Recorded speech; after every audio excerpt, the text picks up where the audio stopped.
Oi, nerds! Aqui quem tá falando é a Gil e no Expresso de hoje eu vou falar de um caso que pode ter passado hype pra você, mas será que a justiça finalmente será feita para os irmãos Menendez? Acho que todo mundo hoje em dia conhece um pouco que seja, ou já ouviu falar do caso dos irmãos Menendez que mataram os pais. O caso voltou a ser falado pela mídia e pode ter um plot twist positivo no final, ainda mais depois da série do Ryan Murphy na Netflix, que fez maior sucesso e que mostrou o caso um pouco ficcional em algumas partes, e também o documentário da Netflix sobre o caso. Mas se você tá ouvindo esse episódio e não sabe de quem eu tô falando, que eu acho difícil, mas acontece, eu entendo, eu te conto rapidamente um pouco desse caso que é um dos mais notórios atualmente. E lá no dia 20 de março de 1989, o cubano-americano José Menendez, executivo sênior da indústria musical, bem conhecido, e sua esposa Kitty foram mortos a tiros na mansão da família, localizada lá em Beverly Hills. E os dois filhos do casal, o Eric e o Lilo, tinham 18 e 21 anos na época.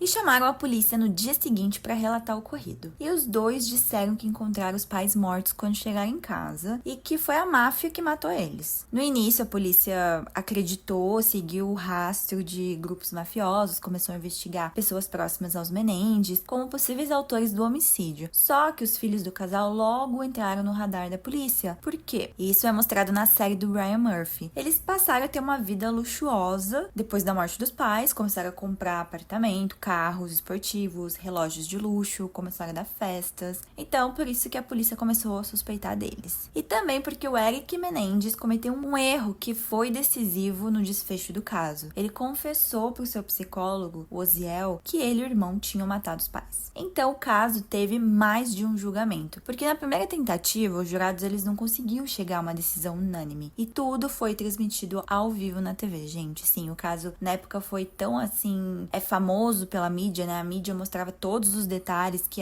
até o julgamento foi transmitido para quem quisesse assistir. E aí tivemos o segundo julgamento, que as coisas mudaram bastante. Ou seja, as audiências elas ocorreram sem as câmeras, então não estava mais passando na TV. O juiz não aceitou os depoimentos da defesa sobre os abusos do pai, porque é aí que muitas pessoas começaram a duvidar dos irmãos, porque no primeiro julgamento eles não relataram sobre os abusos. Foi só no segundo julgamento que eles tiveram uma nova advogada, no caso, que eles relataram e usaram isso na defesa deles. Então, no segundo julgamento, os irmãos eles só podiam se defender com seus próprios relatos. E também o juiz descartou a chance de acusá-los de homicídio culposo, deixando o júri com duas opções: condená-los por homicídio ou liberá-los. E quando eu assisti o documentário, eu vi que tinha um cara que participou do júri na época, nesse segundo julgamento, e disse que, ele acha que realmente foi injusto, porque ele falou: a gente só tinha duas opções. Ou era homicídio doloso, ou não tinha crime. Era óbvio que tinha crime. Então não tinha como a gente votar na opção de liberar eles por não ter havido nenhum crime. Porque tinha havido um crime. Então, meio que eles foram induzidos, todos os do júri, a votar em homicídio doloso. Então, lá em 18 de abril de 96, o Lyle e o Eric Menendez foram condenados à prisão perpétua, sem direito a condicional. Eles ficaram separados em prisões diferentes por 22 anos. E se comunicaram por cartas até 2018, quando eles finalmente se reencontraram na prisão de San Diego, onde permanecem até hoje. Sim, gente, é muito triste. Inclusive, essa cena é mostrada, na série do Ryan Murphy. A gente não sabe se realmente aconteceu dessa forma ou não, mas um pouco que tem acontecido é de que eles eram uns irmãos muito unidos. Então,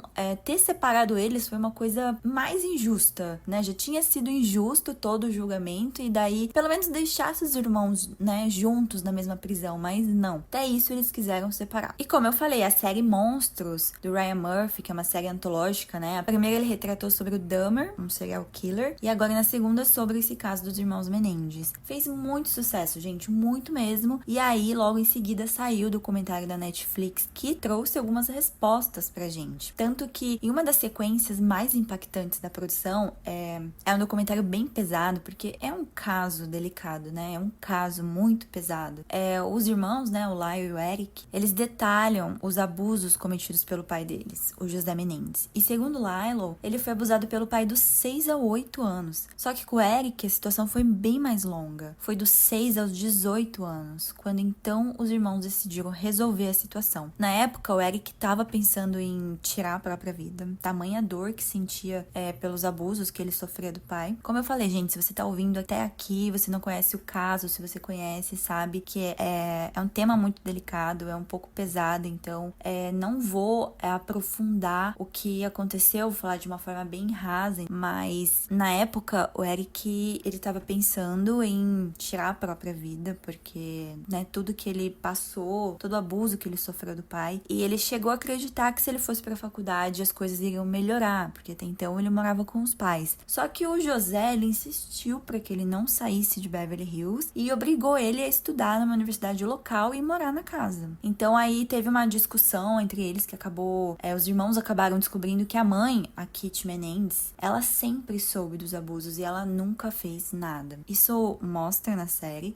Também não sabemos se é isso mesmo, apesar dos relatos. E aí depois dessa discussão entre eles, o irmão mais velho, né, o Lyle, passou a acreditar que os pais iam matar eles. Então meio que começou aí, né? Isso que levou eles a pensarem no crime como uma forma de evitar isso. E o documentário, ele explora muito isso, porque os depoimentos dos irmãos, eles contando tudo que sofreram na mão dos pais e por que chegaram naquela decisão final. E agora, mais de 35 anos após os assassinatos, o promotor público de Los Angeles, o George Gascon, ele divulgou uma captura de tela que parece ser uma carta que os advogados dos irmãos argumentaram que corrobora com as alegações de Eric de que ele foi abusado pelo seu pai. Porque, como eu falei, gente, eles alegaram, a defesa deles é baseada nisso no segundo julgamento, mas ninguém acreditou no relato dos irmãos. E em uma petição, os advogados dizem que a carta foi escrita pelo Eric para o seu primo Andy lá em dezembro de 88, ou seja, antes dos assassinatos do Kitty e do José. Eles argumentam que se a carta tivesse sido usada como prova no julgamento de 96, o júri poderia ter tomado uma decisão diferente. E isso só aconteceu depois do sucesso da série, do documentário, do quanto o caso voltou a ser comentado na mídia. E agora a gente tem o novo procurador distrital de Los Angeles, o Nathan Hochman, que vai dar prioridade ao caso dos irmãos Menendez assim que assumir. E o Nathan, que venceu o atual procurador Gascon, que eu comentei, né? Ele disse que se o pedido de reavaliação da sentença dos Menendez chegar no seu primeiro dia do mandato, no dia 2 de dezembro, ele vai começar a analisar tudo de imediato e conversar com todas as partes envolvidas. Mesmo que o antigo procurador, né, o Gascon, tenha sugerido reavaliar as sentenças, o Nathan enfatiza a necessidade de analisar o caso e a legislação com cuidado antes de decidir. Prazo é curto, gente, porque a audiência de reavaliação está marcada para o dia 11 de dezembro. E agora eu quero saber a opinião de vocês. Depois de mais de 30 anos presos, vocês acham que os irmãos Menendez merecem uma segunda chance? Vocês acham que eles já estão aptos a viver em sociedade? Ou vocês acham que a história do abuso foi inventada e eles não merecem a liberdade? Quem acompanha as notícias na mídia sabe que tivemos novas provas, que foi a carta, e também um dos integrantes da banda Menudo, que era uma das bandas que o José Menendez gerenciava, porque ele trabalhava na indústria da música, relatou que sofreu abuso também por parte do José. Então olha só, gente, chegaram novas evidências e tudo diz, né,